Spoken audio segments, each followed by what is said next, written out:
Now we have all the children at home, from pre-primary all the way to the university level. All of them are at home, and we do not know when the schools will be reopening as well. Of course, there are no indications, or there are indications that preparations for closure taking longer time than it had been anticipated. So I'll start with you, Peter. So what does this mean for the education sector? Well, and especially the question that so many people are asking is now what happens, especially if this continues for longer until probably through the mid of the year or even closer to the end of the year. What does this mean? Will the children be promoted to the next class? Will they be forced to repeat?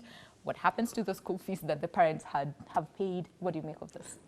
I think the Ministry of Education is trying to really come up with guidelines and to come up with solutions on to what can really happen. But when you project what is really happening around the world, Kenya is not an island.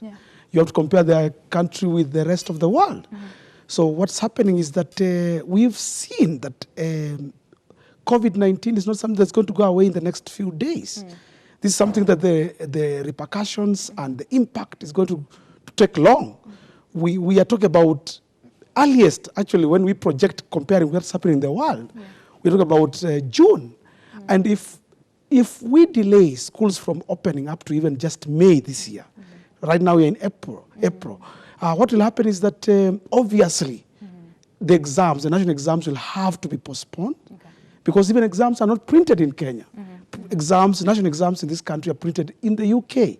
The UK is on lockdown. So that simply means that nothing is going on. The printing cannot even be happening right now. So meaning there will be a lot of delays. This thing is like, it will have several effects.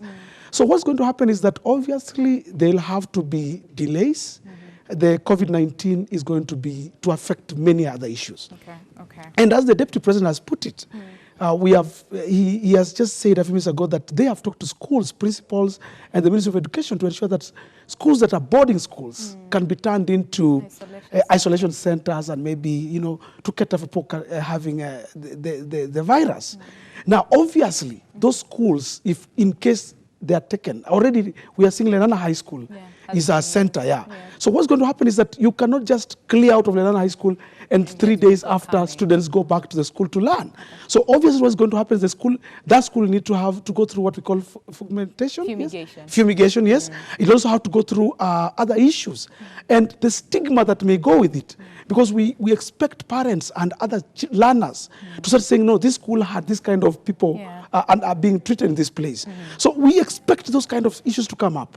So I can tell Kenyans, I've been in this field for some time now, that we need to prepare that either as a country may have to talk about promoting the children to the next class without an exam because of the 100% transition, whereby nowadays standard 8 can even go to Form 1, all of them go to Form 1.